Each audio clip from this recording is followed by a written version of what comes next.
महाराष्ट्रातील मागील पिढीचे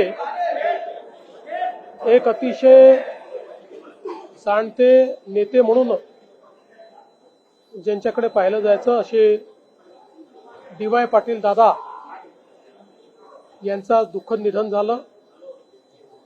आपल्या सर्वांनाच कल्पना आहे की राजकारण, सहकार, शिक्षण, उद्योग या प्रत्येक क्षेत्रात अतिशय गुणात्मक कार्य हे डी.वाय. दादांनी उभं केलं आणि विशेषतः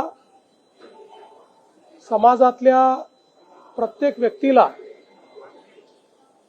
न्याय मिळावा अशा पद्धतीनं त्यांचं कार्य होतं। एक प्रदीर्घ अशी राजकीय कारकीर्द देखील त्यांची होती। नगरसेवक, आमदार इथपासनं तर बंगाल, बिहार आणि त्रिपुरा या राज्याचे राज्यपाल म्हणून देखील त्यांनी कार्य केलं।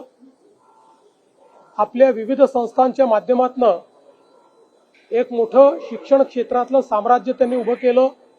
सहकार क्षेत्रात अतिशय उत्तम काम केलं, उद्योग क्षेत्रात काम केलं आणि सगळ्यात महत्त्वाचं अजातशत्रू अशा पद्धतीचं त्यांचं व्यक्तिमत्व होतं।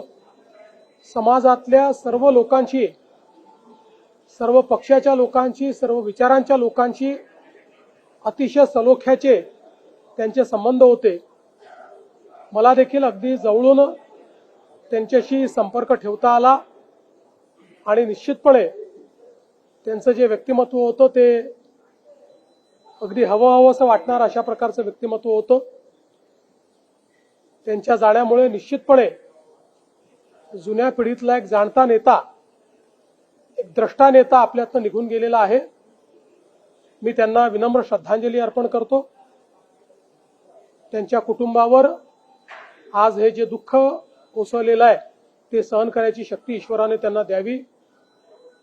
श्री सतेज बंटी पाटीलजी यांच्याशी माझं फोनवर बोलणं झालं। त्यांना माझ्या शोक संवेदना मी दिलेल्या आहेत आणि पूर्ण शासकीय इतमामात त्या ठिकाणी त्यांचा अंत्यसंस्कार व्हावा अशा प्रकारचे निर्देश देखील देण्यात आले आहेत।